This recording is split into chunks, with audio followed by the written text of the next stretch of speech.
kind. I think I know why you're happy tonight, because thank you very I will be taking marriage offers after the show, as always. Not here during the show. But 3 Republicans found a little backbone this week, and there is going to be... We are going to have an investigation of Brett Kavanaugh, who's up at the Supreme Court, as you know, and the investigation by the FBI is going to last 1 week. So put that on your fucking calendar, Brett Kavanaugh. Your little calendar that you save and you write everything down on. And, you know, this is... And Jeff Flake of Arizona. I can't believe Jeff Flake. And part of... They say maybe... Did you see this? Maybe he was turned around because he was confronted when he was getting on the elevator. Did you show a little bit of that video by somebody who had the guts? That's what you're telling me right now. Look at me when I'm talking to you. You're telling me that my assault doesn't matter.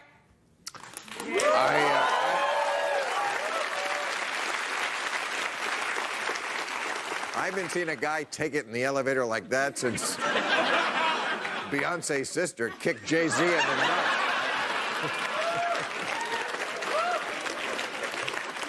Oh, and then they tried cornering Lindsey Graham, but he got away because he's familiar with the back door.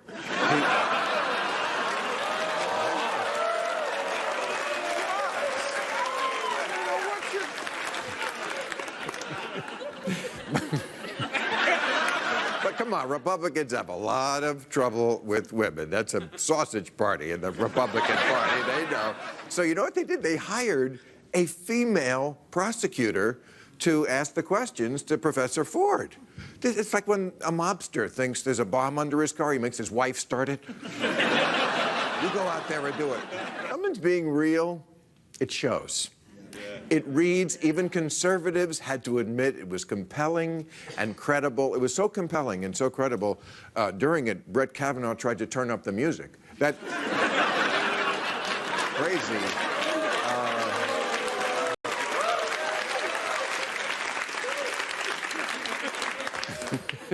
But this was a very different Brett Kavanaugh. He came out swinging like his penis at a college party.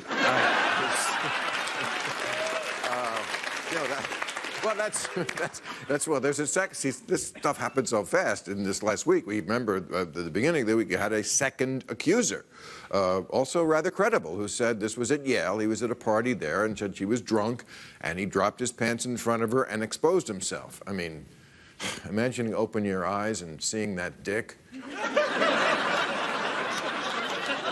And then he pulls out his penis.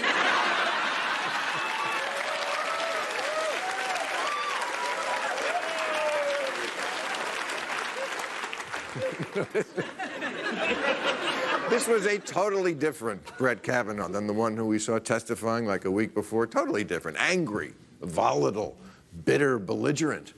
Because nothing said into an unhinged rage. That's always a good strategy. And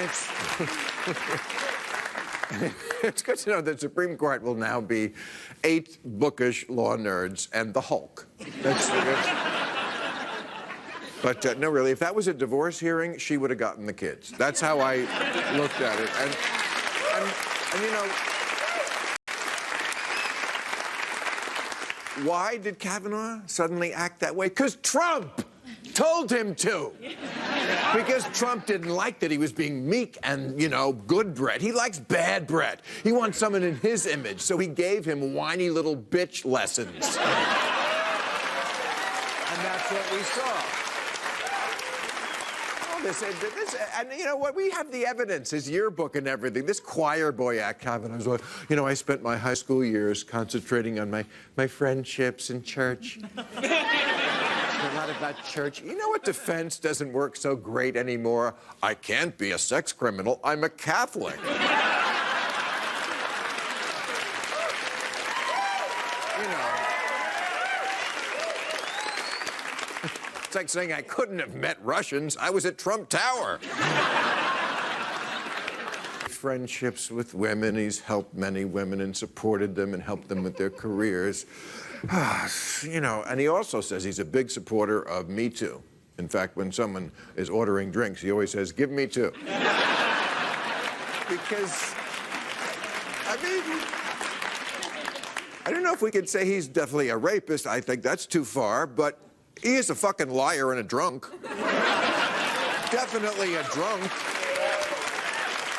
Maybe not now, but even in this testimony, he mentioned beer a lot. I mean, a lot. I like beer. Do you like beer? I just finished a beer. Do you have any beer? I thought he was going to ride out on a Clydesdale.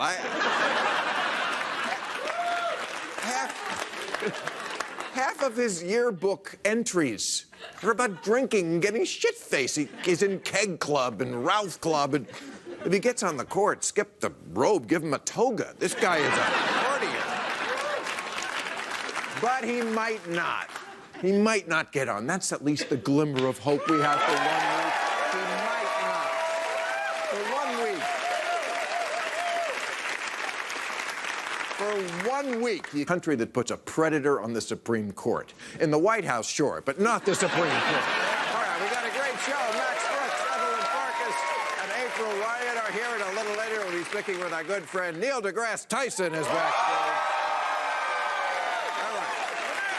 But first up, look, I know you're not a fan of this guy, but be nice. He is one of the most influential person around today. He is the former White House chief strategist for President Trump. Steve Bannon is over here. Steve Bannon. Hey, that's not so bad. Thank you, Steve. All right, Steve. Well, it took a lot of prepping to get the audience to be that nice to you. Yeah. But I'm going to say to you what I always say to conservatives when they come here. First of all, thank you.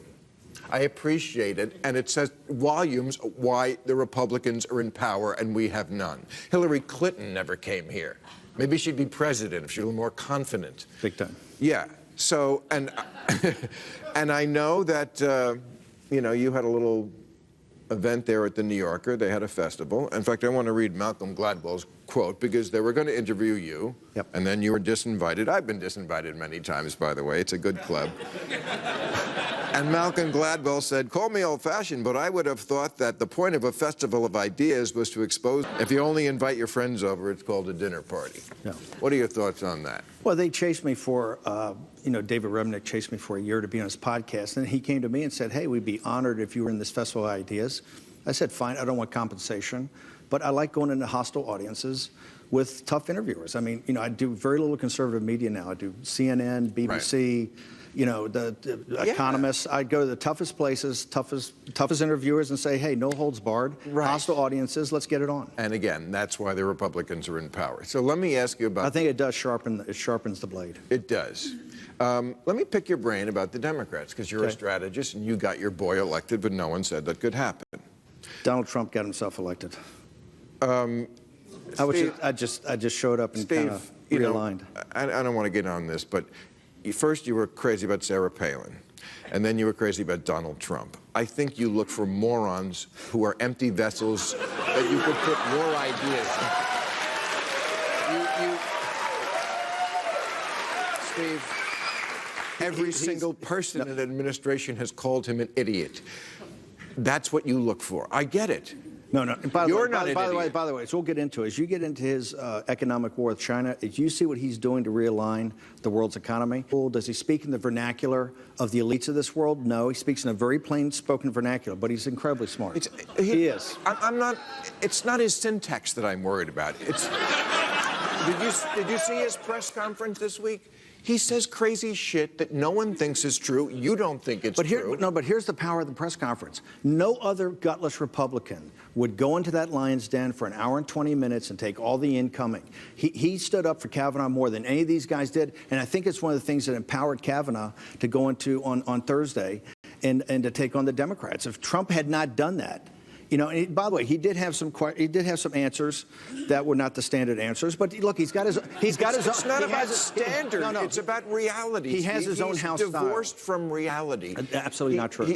He's actually more grounded. And that speech at the UN. No, the speech. He said China loves me because I have a big brain. Steve. A very big brain. Whatever it is. Now, let me ask you this: if any other president just one day got up and talked like that, the markets would crash and you'd have a heart attack. It's just that we're a frog in the pot, and we see it every day. Bill, he's created $10 trillion. Remember, when he's got elected when nobody thought he was, the market was going to crash. Okay, he's created $10 trillion. The market was going to crash. Remember, when he won, everybody... Wrong, yeah. No, but... It will, though. My point is he's got... It will. My point is he's got a very fundamental plan of how he's turning around this economy. He's actually, I think you guys missed the point when you separate the signal from the noise. Watch the signal. There's a flashbang grenade every day as far as the noise goes, right? But just watch the signal. He's very consistent. That speech at the UN. Well, you know what? The signal that was sent with the tax cut didn't reach your base. Reality won Bill. Reality won once because wait a second, they know that tax cut, 83% of it went to the top 1%. They know that, and they don't like it. Okay. And what happens? Hang on. I was the guy in the Oval Office that was pushing, a 44% tax rate for those over $5 million, and to take the $3 trillion that were repatriated and make sure there were different tax structures so it would be invested in plant equipment in inner cities. Now, the overall tax plan, I think, works for workers, and here's why. You've got to look at it in context of our economic war with China. You can't separate the tariffs and what he's doing on the 301s, what he's doing on trying to stop intellectual property theft and appropriation from the taxes. The taxes principally were to make our companies competitive with Germany and China. The personal tax rates, which I didn't totally agree with, right, because there's more of the trickle pass, but the central part of it was the corporate tax cuts. But isn't that what a con man does? He said, I'm going to look out for you, the common man, the forgotten American, and then he gets in there and tries to steal their health care to pay for the tax cut for the rich people. How is that being honest to the pledge of doing it for the little guy? Because the central part of this bill was bringing manufacturing jobs back from East Asia, and that's what he's doing. The tax cuts for corporations make them competitive with China and Germany. The tariffs are part of an economic war that China has foisted upon us for the last 25 years, and this is all of whole cloth, and that's why it's working. He's reorienting, Bill, the world supply chain right now with China. I've gone as far as I can to get you on this. Next question. Okay. I want to pick your brain on the Democrats. Okay. Because you, of all people, I want the answer to this. Who scares you? Who do you think could do good? How do you handicap the people? What do you think about Elizabeth Warren? What do you think about Bernie Sanders? What do you think about Kamala Harris? What do you think about Gavin Newsom? What do you... Okay, I know you like them all. Eric Holder, what do you think about all these people? And then I say Michael Avenatti. I saw that tweet he wrote the other day, and I said, he could be the Trump of 2020, the guy who's the outsider who, like, blows through the walls. If Bernie Sanders had an ounce of Avenatti's fearlessness, he would have been the Democratic nominee, and we would have had a much tougher time beating. Bernie doesn't have fearlessness? Not like Avenatti. Avenatti, and I've not done any due diligence on this guy. Right. But I'm telling you, he's got a fearlessness. Right. And he's a fighter. He's a fighter. I think he'll go through a lot of this field if he decides to stick with it, like a sift through grass. Now, I don't happen to think a professional politician, because I think we're in a new age. I don't think a professional politician is going to be there at the end of the day. I've always said it's going to be someone like Oprah or an Avenatti or somebody that's more media savvy is going to be there. But I think one thing people think that's good? I think it's just a reality of today. I think you need to know how to handle mass communication. Be a star first. If I can say one thing, I do think this campaign after November 6th, which is really Trump's first reelect, if we lose the House, he's going to get impeached. This is a referendum on him. If we get past that, if we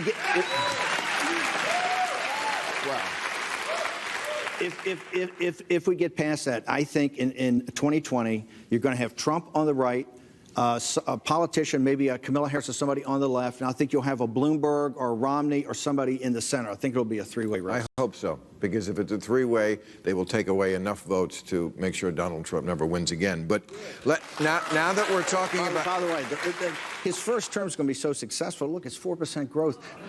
The economy's on... I'll come back here during 2020. We'll talk about it. Okay.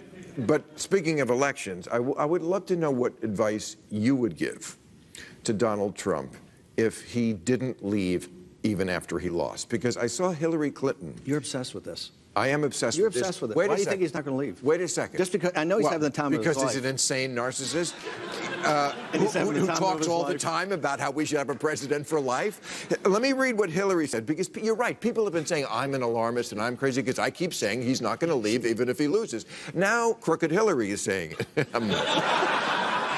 She said this. She said, you remember the moment in the third debate when Trump refused to pledge that he would accept the result of the vote? Yeah. That's where it started. Yep. She said, it took my breath away. Even the moderator from Fox News couldn't believe it. I felt the foundations of our democracy tremble. Imagine if Trump does the same thing in 2020. What happens then? This is the reason she's not president. I mean, this is the kind of gobbledygook. So you're saying he will go if he loses? Oh, I don't think it's a question. Absolutely. I mean, it's not even. I mean, that's absurd. But you didn't think you'd get fired? Well, remember. You've got. I'm just saying. I only gave it 1 year. I only gave it. I quit. I will read the book. But why? I mean, he was mean to you. He fired you. He said mean things. Well, he does that to everybody. I'd been working on this project. I've working on the populist movement for 9 years. I was on your show Yes, 5 years ago, making a film about Sarah Palin. Yeah. We were trying to drive this populist movement. Yeah. You know, Donald Trump came along at a time that this populist movement was starting to get going, and he really took it 10 years into the future. I mean, he was a guy that got it right away, that had this populist tendencies, understood economic nationalism, and cut through the Bush apparatus, cut through the entire Republican field, and then took on the Clintons. And if Bernie had had the type of fight and fearlessness that Trump had, he would have won the Democratic primary, and then we would have had left-wing populism and right-wing populism fight it out in 2016. But you're a guy who is, again, the thing I've been saying that people were criticizing me for, using the word treason, and now I hear it more. But you said the same thing. You said the Trump Tower meeting was treason. I said for Paul Manafort. I corrected myself for whatever the book had. Okay, well, no. The original Look, and people, other people in the Republican Party disagree with me. I don't think that meeting was appropriate. I don't think you reach out to foreign sources. I don't think you reach out to foreign sources. Well, appropriate is quite a bit less than treason. All you needed, by the way, this is the immaturity. All you needed was Clinton cash. We had done all the research. We printed the book and done the film. But to show that Clinton's corruption, all you need to do is go into Clinton cash. I'd say I'd rather be with Russia than a Democrat. What do you think about that? Here's what I think. That can't be a positive development for our country. Look, people would rather side with another country than America. And it can't be a positive development when our own president attacks our own FBI, can it? Look, on the first thing is that the country's divided. I mean, the country's been divided before. You're not going to hug this one out. Divided? I never remember Lincoln going after the FBI. I know, there was no FBI. Lincoln went after some guys to win. No, I think what the president has said, and what these people are saying is that we're very divided now, and it's not appropriate to say I'd rather be with Russia than Democrats. But I think it shows you the vitriol. This film I just made, Trump at War. I start with 5 minutes with Don Lemon kind of lecturing Trump supporters why Trump's not the racist, why they're the racist. Okay, and we intercut. By the way, because it's up in people's grills, we intercut it with Antifa kicking the shit out of guys in red ball caps. Oh, Steve, I know you. I know you can put that idea in people's heads, but just between me and you don't believe it. I know you don't. I don't think you really think they're the racists and not your people. You don't think racism masquerading? Look in Italy right now. You got the Five-Star Movement. Yes. You got the League. The Five-Star Movement is so green they don't want a bullet train. Okay, they're the populist movement, and they're even saying, hey, we got to stop the migrant issue because they're the ones who want to give a guaranteed income.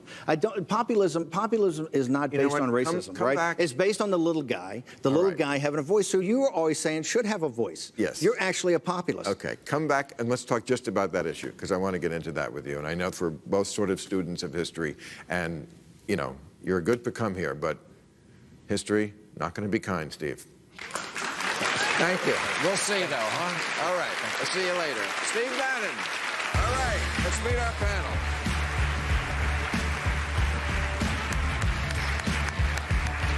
Okay. We wanted to jump in. Yeah, I totally did.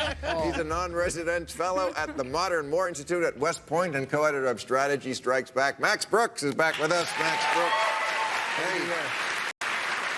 All right, she's a national security contributor for NBC and a senior fellow at the Atlantic Council, Evelyn Farkas. Hey, Evelyn. And our returning champion, she's American Urban Radio Network's White House correspondent and the author of Under Fire, reporting from the front. All right, don't forget to send us your questions for tonight's overtime, so we can answer them after the show on YouTube.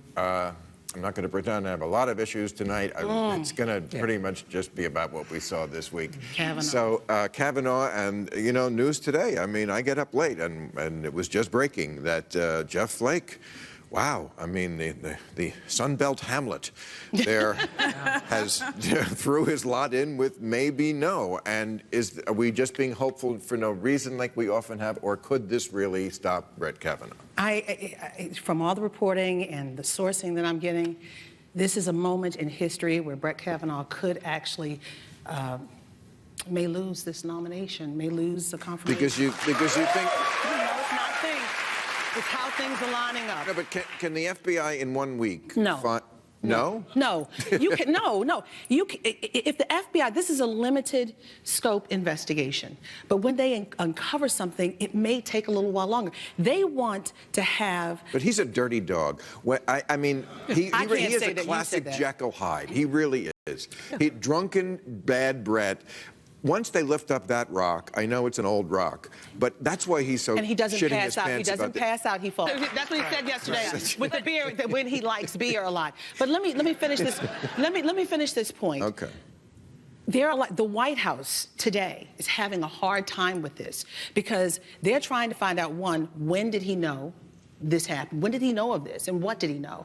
Two, he was more involved in the Ken Starr stuff than he let on. And then he was more involved with Vince Foster. So, and all of that. There's a lot under this. And then this is about humanity. This isn't about politics. What we're hearing, these women rising up, many women cried and sobbed with her. They believed her, even the President of the United States, who doesn't even want to acknowledge his accusers, said she was credible. That's saying something. And he has an out. Well, there's a question. How can you say they're both credible? Don't you have to believe? No, he liked his fight. But I hear this all the time yesterday, like, oh, I believe, she was very credible. I believe him, too. I think you can't, one's lying. No, but Senator Klobuchar was getting at it when she was saying, you drink so much. I mean, she was trying to get him to admit that he drinks so much that maybe he forgets. But what he ended up doing was lying about a whole bunch of things, including whether he blacks out, which is ironic because as one of the key members of the Starr team, investigative team, investigating Bill Clinton, what did they catch Bill Clinton on? The lying. Blue dress. Right? And lying. But it started from Whitewater, and that's the thing. Yeah. It starts from one thing. When this could be what happens with this limited FBI investigation. It starts from Whitewater, a land deal gone wrong, and goes down to a blue dress, stains on a blue dress. Now, come on. No, seriously. Right. And then look at Russia. We're dealing with, and we're following the trail of money everywhere. So we don't know this. You cannot have a vote next Friday after this FBI is uncovering, after the FBI investigation is uncovering what it's going to uncover. You can't do that. I think the FBI can show, for example, that he lied about the terminology. I mean, I think those of us who grew up in the 80s, I actually didn't know these terms. Just such an obvious bad liar. I mean, Ralph. Ralph means puke. That's what it was in the 80s. I thought that's what it is now. It is. And also, that is the argument on their side for speed. Because if you truly have nothing to hide, you want sunlight. And you don't care about delay. Because you say, fine, crawl under every rock, you won't find a thing. But if you've got something to hide, you want this thing done as quickly as possible. Right. That's true.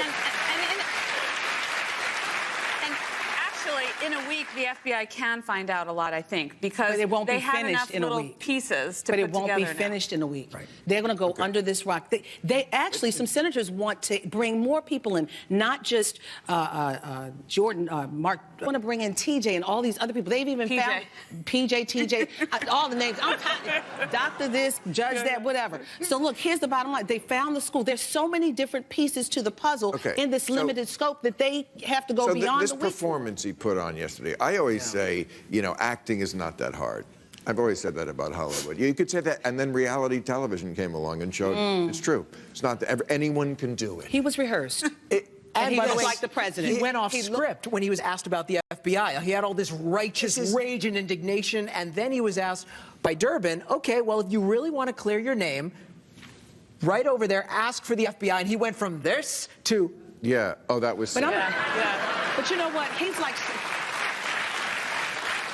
like Sarah Huckabee yesterday. He was like Sarah Huckabee playing to the audience of one. He was rehearsed. Right. He talked about the press. He talked about the Clintons. Well, it was too rehearsed. Trump he was said to him, look, I want the bad Brett. Right. I do not want nice guy. I want the fighter. And this is a sad thing. But that's not a judge. Sorry. No, go ahead. That's not how how a judge behaves. No. He showed us I know. a completely...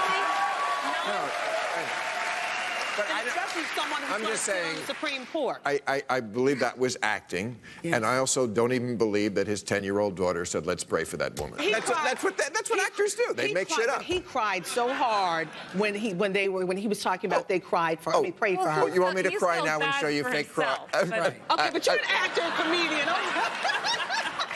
Everybody is. That's but my can I point. say, Acting is not that hard, and we all do it every day. I actually feel really bad for his wife watching her behind him, and I think he's very selfish in all of this. He wanted to go clear his name. He made the whole situation worse. Senator Grassley, who's the chairman, he should never have put his family, and the Republican Party, and the country through all of this. But this is, you know what is bad is this Trumpifying of people. Yeah. I mean, the fact that Trump can either find people like him or make him Lindsey Graham. Right. Lindsey Graham Strong or needs the weak? stabilizing influence of his dead boyfriend because he is just. He said it. Yes, they know whose show it is. They know who said it, baby. They know who said it. It's always going to be who says it. it's going to you. You always if it's just near you, you're going to get blamed for it. You're like, I know. let me just say it way over here. I'll go way over here. I'll do this show. It's like, you won't get my politically incorrect cooties on you, but. Well, I'm friendly with Lindsey Graham, so I didn't laugh. Okay. But that was a performance also. Obviously, acting. To what end? Is he looking for a cabinet position? Is that what that is? Is he? Well, but he's also, remember, Lindsey Graham has always been the beta male. John McCain was the alpha. He was the sidekick. And now he's lost his protector. He's lost his big brother. And he needs protection. That's how sounds like he a looks at reality things. show. So he's always looking for Trump to protect him now because that's how he's always been. But but the That's way fair. the way he pushed himself out there yesterday, no matter the acting, no matter the crying, no matter what, it was a sense of entitlement. This is mine. Right. This is mine.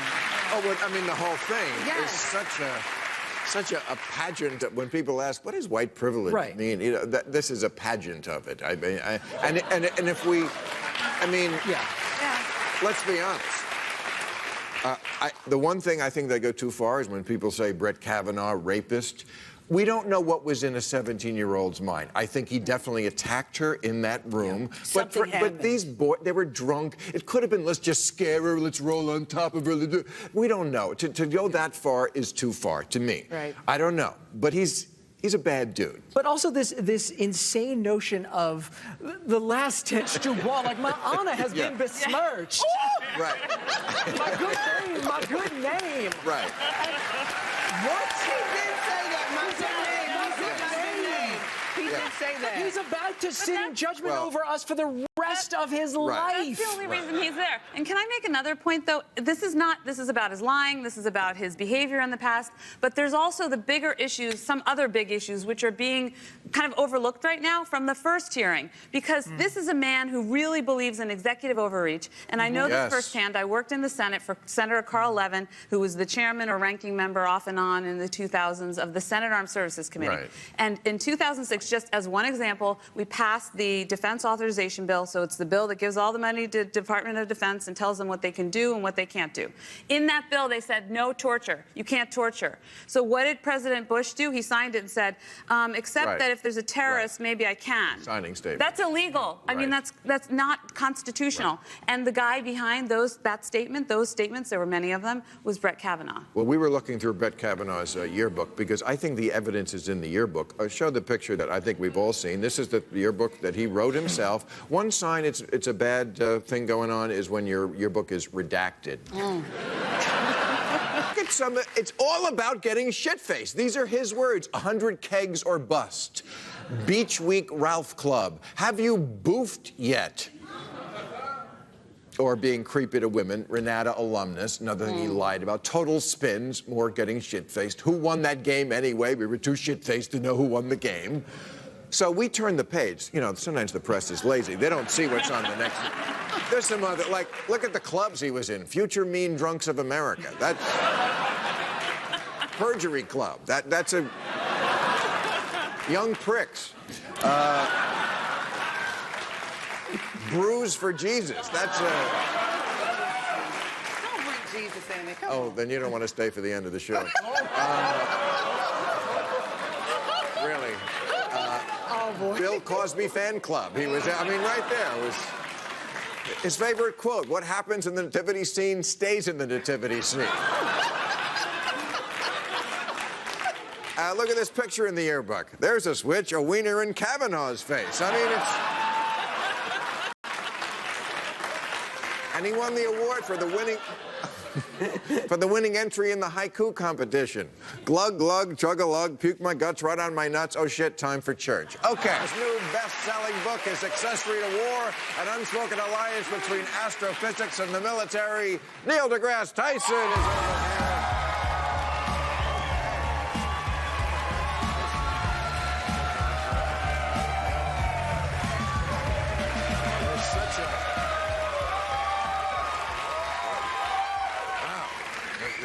You're such a rock star. What do you... Is that everywhere, or is that just here at our show? These are my people. People are realizing that, in fact, the universe touches us all. And I'm a conduit for them to gain access to that cosmos. Oh, Jesus. Save it for Tinder. Jesus Christ. Give me your pickup lines and conduit for the universe. What? Jesus Christ. All right. So let's get serious because we need a palate cleanser here. I'm totally ready to clear some palates. Okay. Yeah. Your book surprised me because you talk about the alliance between the military and science, and usually when liberals do that, it's anti-military, but you're not. Yeah, I mean, I started anti-military. I mean, I grew up in New York City, which is a liberal town. Exposure to society was in the 60s. I wasn't a participant, but I observed it. We're about the same age, and Vietnam War was a bad thing. It had turned bad, and all war was bad. And so the idea that there could ever be a just war was not even a thought. Meanwhile, I had this cognitive dissonance. You'd walk around towns, doesn't matter which town, and there are monuments to war heroes. And they're astride a horse, they're burnishing their weapons. And I said, why do these exist? And it would take years for me to recognize that the Vietnam War was not like other wars. And in the Second World War, people knew that there were like bad forces operating in Europe and we had to rise up against them. And so back then you wouldn't say, oh, war is bad. You say, we need this war. Otherwise we lose civilization as we know it. And we need every weapon to fight it. Yes. I mean, my parents were in, the European theater, and when the bomb came along, they didn't go, oh, I don't know if we should use the bomb. Right. They said, I don't want to go to Japan, drop whatever you have. Right, right. And so I had to come out of this bubble, it's a bubble, to recognize that there are occasions where you need and want to be defended. You need and want security. And then I recognize that my field, the field of astrophysics, has been a handmaiden to the world for centuries and millennia. Sure. Going back to just navigation. No, we don't make the bombs or the weapons, but we care about things that the military also cares about. They have a whole division, that DARPA division. DARPA, yeah. The Defense Advanced Research Project Administration. Is that what it's for? Yeah. No, that's what it's called. It's super secret, and they're coming up with scary shit in there. No, they are. Well, no, horrible, horrible stuff. No, okay. Well, that's their job. They're the military. This stuff... it's bring me your horrible weapons. That's not the mission statement of DARPA. DARPA is... Yes, it is. That's exactly the mission statement, and that's what we do. The weapons we already have that we know about are horrible. Those daisy cutters and, DARPA invented the internet. Thank you. Not yes. Al Gore. Yes. Okay. Yes. Well, Al Gore helped. Do you use the internet? Yes, I've used it. Okay, so why are we talking about DARPA in this other way, okay. not recognizing how it's transformed the world? Because it's a debate show. All right, so let's talk about... All right. So Trump suggested Space Force recently, and I immediately thought of you. I immediately thought of Star Trek, but No, you tore into it. Yes, of course. Yeah. Just because it came out of Trump's mouth, not because... No. Had you really thought it through? No, but it sounded like the Jetsons. No. When he said it, it sounded like George Jetson. Okay. No, I'll give you that. What I'm questioning whether it should have ever been spawned off from the Army, a branch of the military to which it once belonged in the Second World War. It was the Army Air Force. And we realized, no, soldiers for the Air Force have to be differently trained. They got to fly planes than soldiers on the ground. The engineers for the air are different from the engineers who fix tanks. So this got spawned off, and now we accept it as a natural branch of a theater of operations that is necessary for the military. The Air Force currently has a U.S. Space Command. They're already got stuff in space. They put up the GPS satellites. That was their, that's space, okay? So now a Space Force. Right. Oh, you giving up now? No, I'm not really. Let me fight. We're not really that much against each other on this. All right. But you know, there is another element, though, about technology we need to understand is whether you design a technology that's going to be used for war, if you choose not to use it, somebody out there will. And that's happening at Google. Google employees all signed this petition. We don't want our technology to be in partner with the military. They didn't know already that their technology is already being used by terrorists to target mortars. That's what they're doing. Terrorists are using iPads and Google Earth to target rockets and mortars into Israel from Gaza. So IEDs in Iraq and Afghanistan, that was civilian electronics off the shelf. And what I want to know is if that same demographic in Google or anywhere else, if they were around in the 1930s and watched Nazi Germany rise up, would they say, no, I don't want my weapon, my genius going to war? I don't think they'll feel the same way. Well, so to make a blanket statement, I think is actually naive. But you know what? Here's another issue I know that you care a lot about is like the brain drain with America. Like one reason we had the bomb is because the scientists came to America from all the other, only two of the principles of the Manhattan Project Albert Einstein were American-born, and all but one of them got their PhDs in other countries. Not only that, we birthed our space program on the intellectual capital of Nazi German rocket pioneers. Werner von Braun. Not only that, and this is not only that,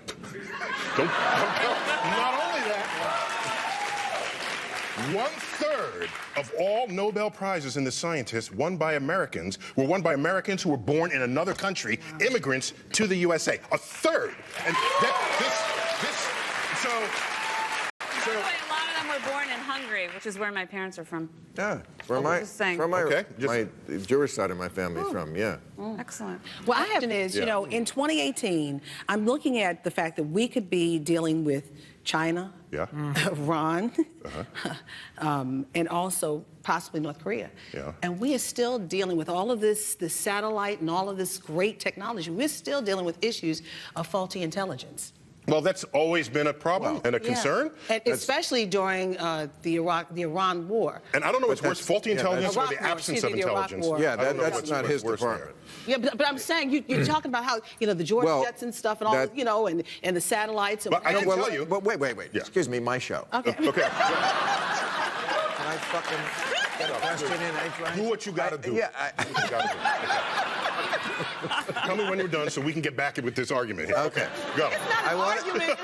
Well, she brought up intelligence. Yes. I wanted to ask about artificial intelligence because, you know, I don't know where you stand on that. Actually, I do. I'm kidding. But I'm with the people who are worried about it. And that would be Stephen Hawking, said it's the worst thing that could ever happen in civilization. Elon Musk, like people like Bezos, are all for it, and people like Elon Musk. And I'm on the side of, yes, it's bad. You know why? Because I've seen it in movies. And everything bad that happens in movies then happens in life. Look, and the robots asked. They will. Ray Bradbury, why do you keep writing stories, the science fiction writer, why do you keep writing stories that depict dystopic futures? And he said, do you think we're going to head to those? He says, I write these stories so that you know what paths not to take. Right. Right, and that's why people like you need to go to... I know you like to come to LA, but you need to go to Washington, D.C. and explain to those politicians and to Silicon Valley to explain to the programmers what's going on in the world, that we have this great power competition. You live in America now. You need to help us. And part of having a big military is not to fight wars, it's to prevent them. But also, for deterrence. I will add that people say, oh, Space Force, we're going to militarize space. Space has been militarized since in the 60s. The moment you have... You don't want to go right through the TV. Okay. So, just to make it clear, Sputnik, the radio transmitter in 1957, fine, it sounded all, and Sputnik is fellow traveler in Russian, okay? But what was really happening is Sputnik was embedded in the hollowed-out missile shell of an intercontinental ballistic missile. That's what that was, and we knew that was bad. Space has been militarized in the sense that we've had spy satellites, and not only with the GPS, just reconnaissance. Space as a high ground Intelligence. has enabled Intelligence. warfare on the ground. But now Russia's our friend. We collude with them. Okay. So AI, I didn't tell you. I'm all for AI. Okay. Bring it on. Can I, we have a few minutes It's left. America, just shoot it if it gets out of it.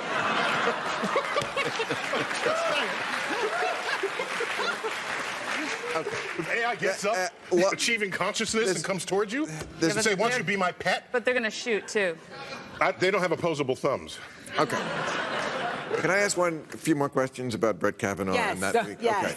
Okay. Did Bill Cosby getting sent to jail in the middle of the week for sexual assault, seeing an icon in handcuffs, affect anybody's thinking about this? It's interesting that I thought, wow, the courts can still do it, even if our politicians can't. Well, you know what?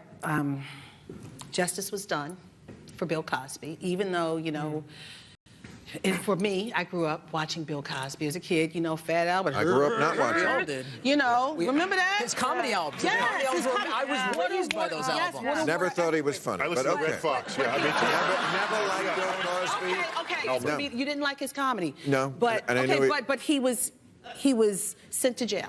Yeah, okay. With I'm just- Gucci Okay. suspenders and Right. handcuffs. how do you know they were Gucci suspended? Well, because So anyway.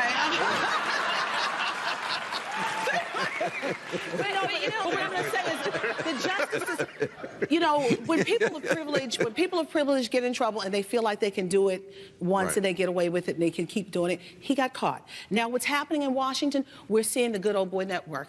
We're seeing it happen. Washington will stick together. Those of like minds will stick together. And these Republicans are trying to ram this through when the nation is still very unsettled. Because- Why are we all surprised when politics unfolds in Washington? No, this politics. That's what it. That's Yeah, no, but- that's what it but it is. hasn't always. Yeah, but it. This is not politics. This is humanity. This is not politics. This is humanity. Okay. Yeah, This that's is what- humanity. Humanity divided along political grounds. Cory Booker said this is a moral issue. It's not a political issue. And I think It will that's be what's political dawning on them. as long as Republicans and Democrats that's right. don't agree. It's not. Today, we saw it live, you know, It's- Grassley and all that's- those It's old not white guys about dawning on Democrats them. versus Republicans or the truth versus falsity. It's about Roe versus Wade. It's about Roe versus Exactly. Wade, and it's also Exactly. about. I said it last week. How I said women are treated. oh, because he is the Push it through, one yes. guy who says a sitting president cannot be indicted. Exactly. It has to be Brett Kavanaugh for Donald Trump. Your point about going back to Bill Cosby, we had all these women come out in defense of Kavanaugh and say, well, the Brett Kavanaugh I know Right. would never have done that. And you know what? They're probably telling the truth because, as we know, some people out there have a very public face and a very private face. The Bill Cosby that I grew up with would never have done that. The little Bill that my son watched would never have done that. Yes. And so that is back to the Heathcliff point about Huxtable wouldn't have done that. Back to the point of why they don't want this thing to go on, because we don't want the private face to be revealed. Okay. Thank you, panel. Time for new rules. You want to go to the green room early because the ending is for atheists only, baby. Okay, but don't scream out. Okay, all right. New rule: tuna fish has to tell me why it's the only sandwich meat with a last name. First name tuna, second name fish. Why so formal? I'm just asking for my friends: turkey bird, beef cow, pork pig, and egg chicken's vagina. I'm just asking. New rule: if you have a tiny head, don't get into bodybuilding. It takes a bad situation and makes it much, much worse. When people see you on the street, they don't think, I'm not messing with that guy. They think, loved you in Beetlejuice.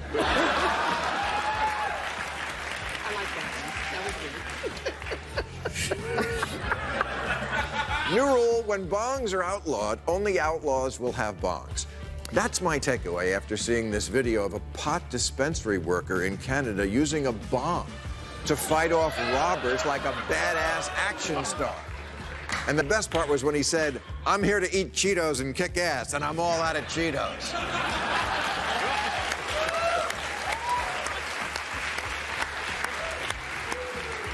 Liberal Democrats must drop their proposals for free college and instead offer free prep school. If we want to attack white privilege, let's go to the source. Billington Stanhope III, meet your new roommate, Traquan Cruikshank Jr.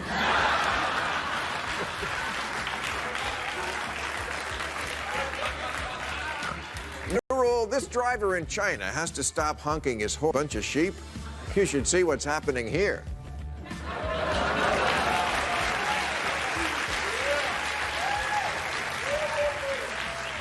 And finally, new rule, now that we know that the least godly man in the world is immensely popular with evangelicals, we need no more evidence that religion is antiquated and dangerous.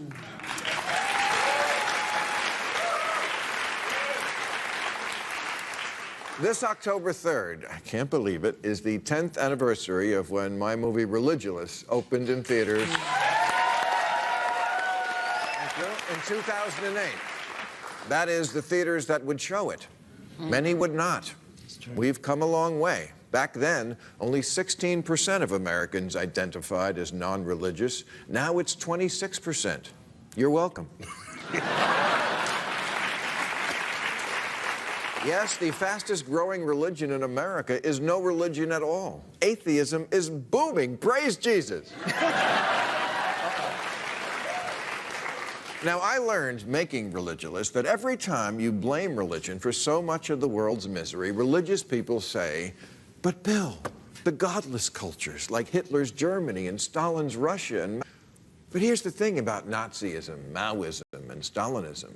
Those were religions, state religions. These dictators didn't get rid of God because they hated religion. They get rid of God because they hated competition. Yep. That's a good point. That's good.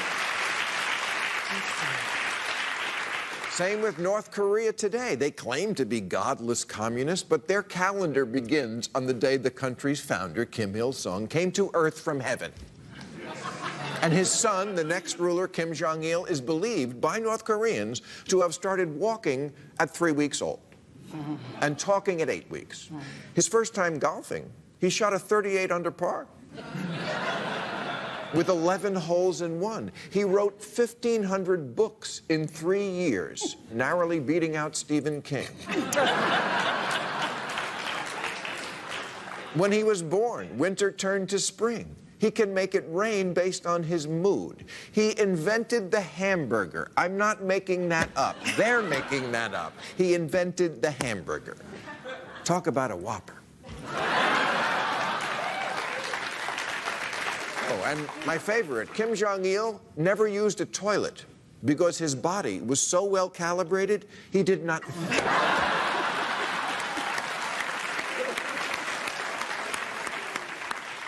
Okay, this is not an atheist nation.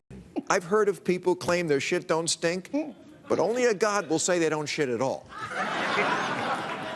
Which brings us to Trump supporters. The reason Trump has an easy sell with evangelicals is because they're hardwired to put faith over reason. Plus, Trump is the spitting image of the religious con men they grew up with on TV. He's got Jim Baker's hair and Tammy Faye's makeup.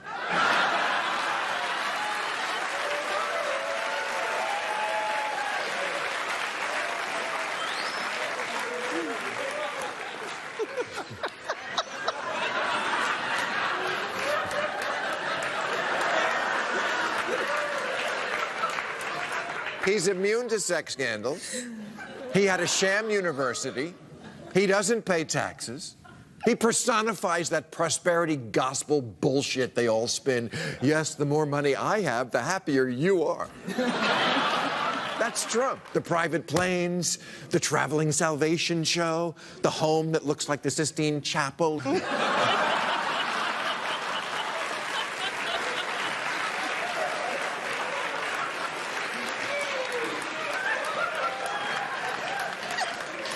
And it's very possible Trump doesn't...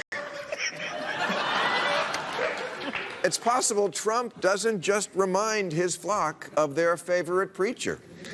There is a character in the Bible who is exactly like Trump. God. No, not that one. Yes, that one. The Old Testament God. Trump loves an eye for an eye. Guess who invented that? Old Testament God was all wrath and ego, a petty, vindictive rageaholic who loved Israel, but obsessed with loyalty, not morality. Look at the Ten Commandments. It's very Trumpian. The first four are all about him. Commandment 1, thou shalt have no other gods. Other gods are fake news. I am the greatest God in history with the best brain. Commandment 2, only make statues of me. I am the only bronze-colored thing you should bow to. There's something else, I guarantee. Commandment 3, when you say bad things about me, it's very unfair. Very unfair. No other God has accomplished what I did in 6 days, that I will tell you.